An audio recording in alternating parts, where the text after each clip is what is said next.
Welcome explorers. Today, dive into the thrilling TTP narration of Hunting with Predators by Banancake, a 25-part fan-made saga from the Nature of Predators series by Spacepaladin15 on r/HFY. Memory transcription subject, Vickery, volunteer crewman of UNS Cardinal. Date, standardized human time, October 27, 2136, 10 days after the Battle of Earth. Panic began to set in as I studied Querex's wounds. Blood seeped from punctures and rough gashes under his fur. I called out to the humans.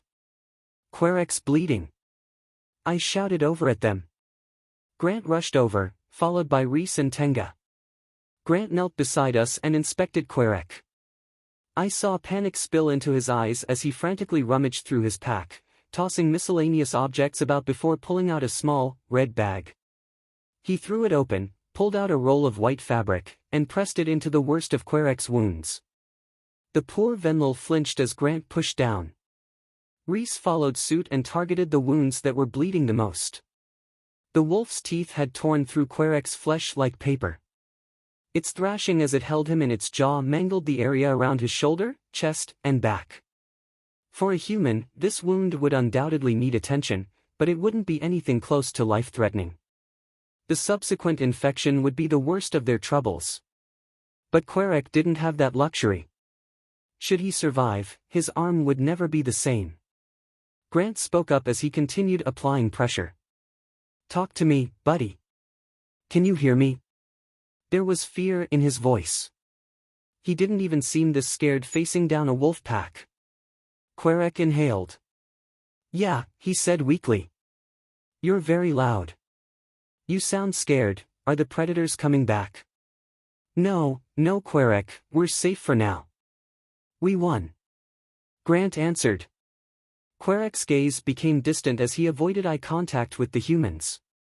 "I'm sorry," he whispered, his voice trembling. The humans looked perplexed. "What are you talking about?" Reese asked. "I should have just stayed back like Tenga said," he muttered. "I'd be the one bleeding if you had," Grant said. "You wouldn't be dying because of it." Querec tensed in my grasp, shivering. "You're not dying," Tenga asserted as he knelt down. He was still panting. His eyes looked wild. The rage he'd just displayed was still searing behind his pupils. His breathing was still fast and heavy. I could see the veins in his neck getting ready to burst. I wondered what that must feel like. To have an encounter with death and, rather than scream and run, get pissed and fight. "What do we have in that kit, Reese?" Grant asked, continuing to pack on the bandages. Reese rummaged through the bag. "Just basic shit. Gauze, bandages, tape, tourniquets." "Vic, how do your medics stop bleeding?" Tenga asked. "Looks like about the same way as you, but usually, we have a bit more to work with," I answered, holding Querec tight. After applying pressure for a minute, Grant lifted the gauze to check on the wound. This one was apparently caused by one of the wolf's longer fangs. It was a large puncture wound a couple of inches beneath the collarbone. I watched as blood started to flow out once again. "It's slowing a bit, but it's not stopping," Grant announced, covering the gash with cloth again. "You think it'll stop if we keep going?" Reese asked. Grant shook his head. "I don't know. He might not have that kind of time." In the distance, the remnants of the wolf pack howled. They seemed scattered. "We might not have that kind of time.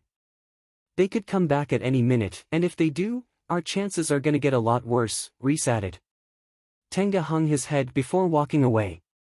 "Looks like we're doing everything the old-fashioned way around here," he grumbled as he squatted next to the fire. He took his knife, wiped away the blood coating it on his sleeve, and held it over the flames. He rotated it slowly as we all watched. "Tenga," Grant muttered, his inflection raised in disbelief. "At present, I see two options," he interrupted. "We can stay here and keep applying pressure, risking having to fight the wolves again with one bullet and a wounded man, or we can get this over with now and get the hell out of here." Reese looked over his shoulder at the lieutenant, concern on his face. "Tenga, we don't even know if that'll work." "If what will work?" I asked. I had no clue what they were talking about, but it didn't sound like the pinnacle of medical techniques. Reese shook his head as he turned back to me. He wants to try and sear Querex's wound with a hot knife, so it stops bleeding. What? Querec and I both exclaimed in unison. That's good. He has enough blood left in him to realize how insane that sounds. Tenga rubbed his forehead as he inhaled deeply. It's an old technique used across many cultures to stop blood loss. I'll admit it isn't the best solution. It could make the wound heal completely wrong, and there would be complications down the line, but it's the quickest solution available. So Vic, would it work? He turned to me. The idea wasn't totally foreign to me. Venereal surgeons had heated scalpels and even lasers to stop smaller blood vessels from bleeding during the cut. But using a knife on a wound that size? That was a lot more alien, but if there was one biological constant between most species, it was that your blood should remain inside you at all costs. I played with the idea in my head for a second. Probably, but I'm not sure. I don't know that anyone's tried it to stop a major bleed like that before, I answered nervously. Tenga sighed as he continued heating the knife. I'll leave that up to you then. He looked over at Querec, sympathy in his eyes. Querec closed his eyes and groaned. I didn't envy having to make such a decision. Take the knife, or risk putting your friends in danger. A few seconds passed. Just do it, Querec sighed. All right. Tenga stood and approached, the knife glowing a dull red in his hand. He knelt down and wadded a roll of bandages into a long cylinder. Bite down on this. What? Querec replied nervously. Just do it. Querec hesitantly bit down on the cloth with his flat teeth. His breathing heightened as Tenga brought the knife closer. Reese held his head tight to his chest. Come on, buddy, be strong. Grant slid over to allow Tenga to get close. They looked at each other for a moment and both nodded. Grant pulled away the mound of fabric, and Tenga pressed the flat of the blade into the wound. The sight made a horrible sizzling sound as Querec kicked and squirmed in my grasp. Muffled screaming escaped the cloth in his mouth as his eyes shut tightly.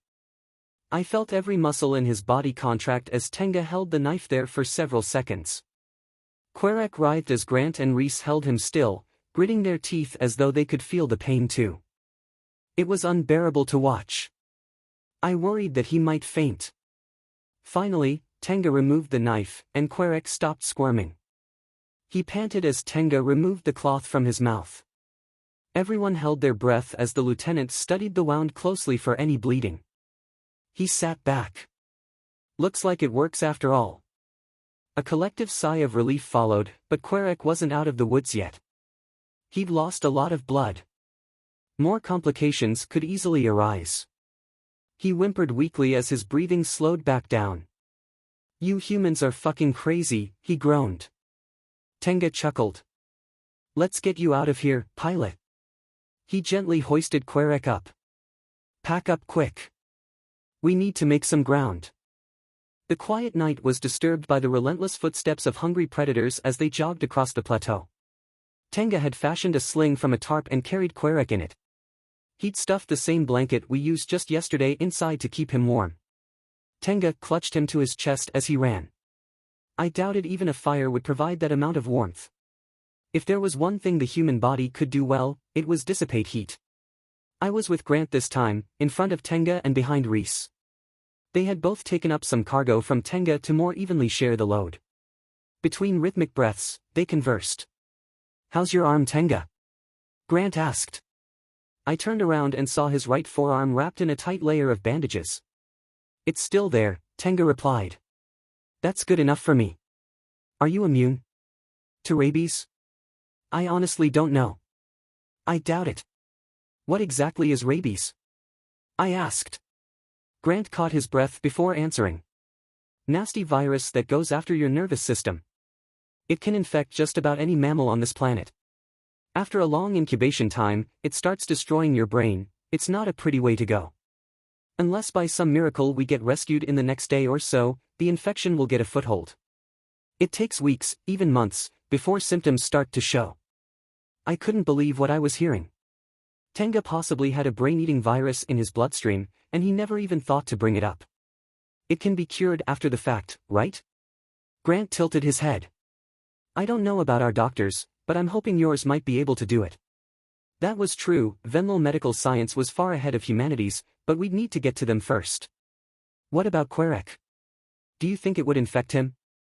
I doubt it, Tenga replied. I think because his biology is so alien, it might not affect him at all, but, he looked down at Querek, who was shivering in the sling. We're on the clock now more than ever either way. The thought of possibly losing Tenga to a virus was sickening. Would he act the same as the wolves did once symptoms started showing? I tried to seal out the thought and hold on to the hope that our doctors could fix it. They would both live. They had to. How long are we gonna run? Reese asked, panting. Tenga returned the question, how far away do you want to be from those wolves? You make an excellent point. Reese straightened his pack. The run continued under the dazzling sky. I could see thin trails of light streaking through the night. Likely more debris. The contrast was glaringly ironic. Querek's blood was all over me, despite my best efforts to comb it out of my fur. Tenga's clothing was dyed red, blood was still staining his face. Reese held a bloodied spear as he plodded on, clouds of steam rising from his mouth. Such a scene of savagery and desperation underneath a display of peace and tranquility. It was hard not to laugh. The humans seemed confused and even a little disturbed at first, but I think they caught on. One by one, they started laughing with me and smiling, putting their teeth on full display. What's so funny? I heard Querek sigh. We're alive, Querek, Tenga answered plainly, chuckling.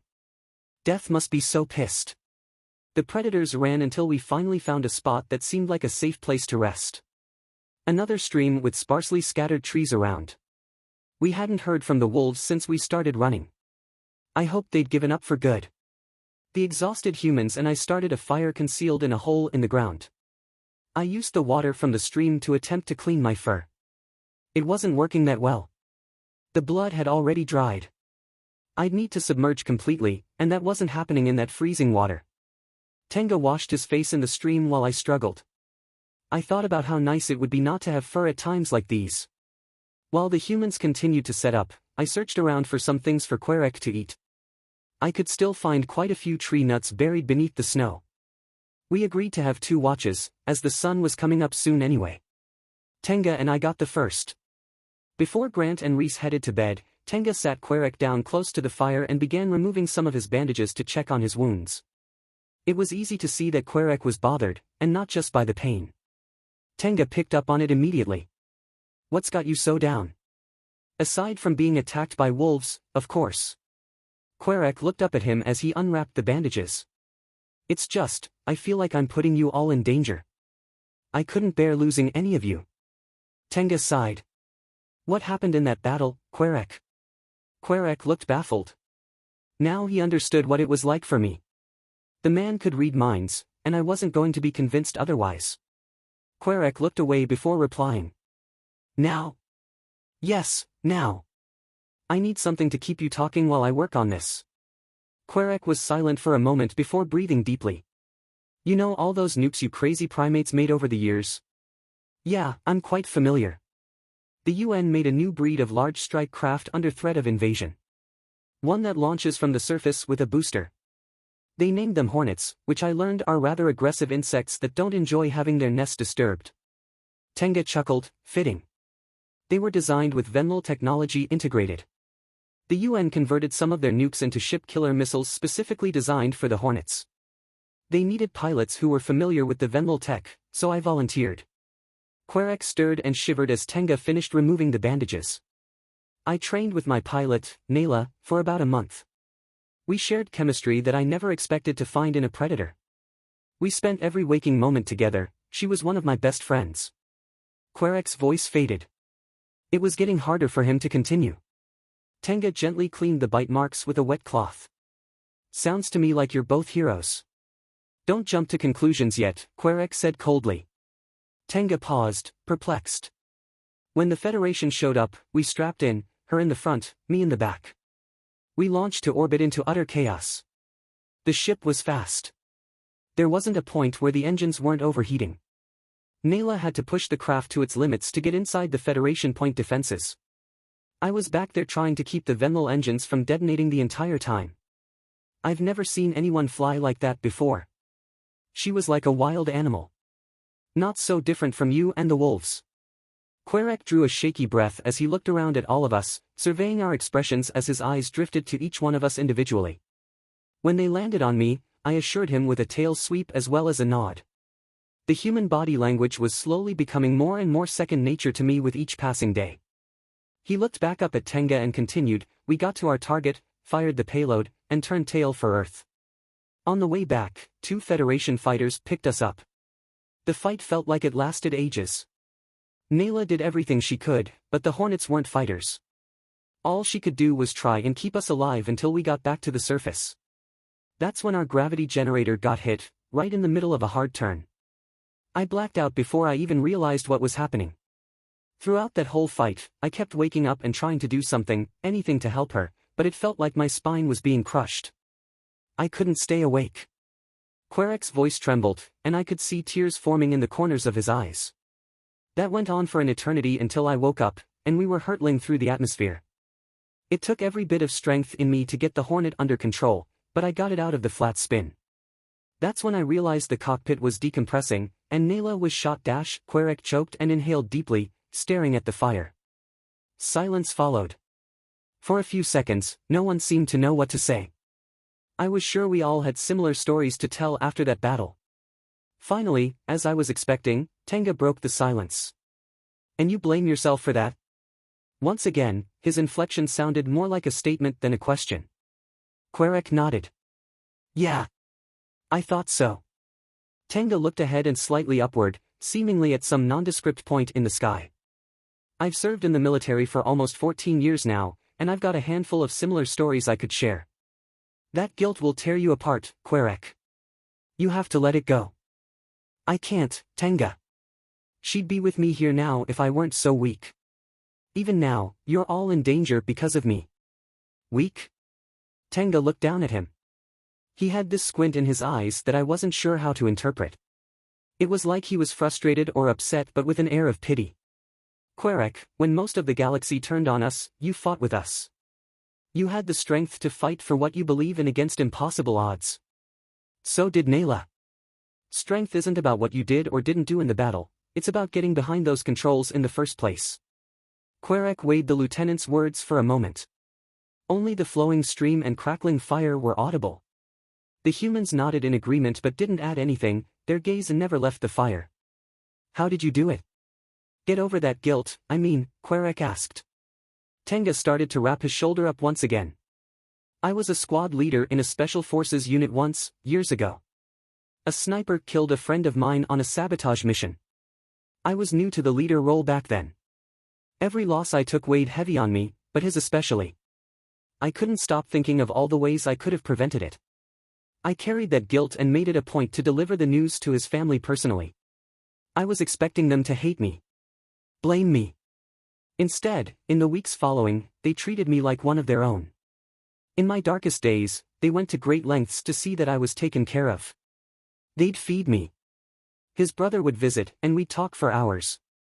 I was even one of his best men at his wedding. It was unreal."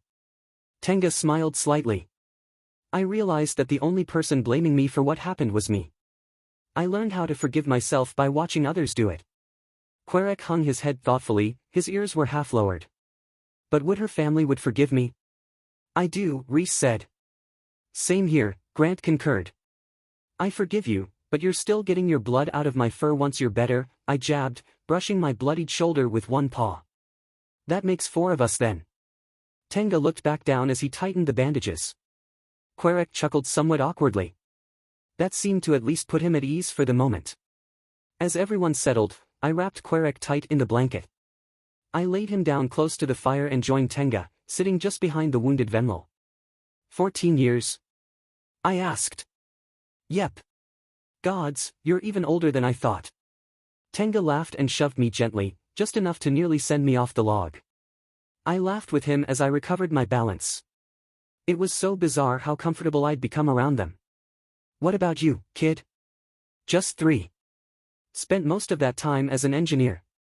That's why they had you running around with a toolbox on the Cardinal? Yeah, I gazed at the starry horizon. I hope we find more of our crew. Me too, kid.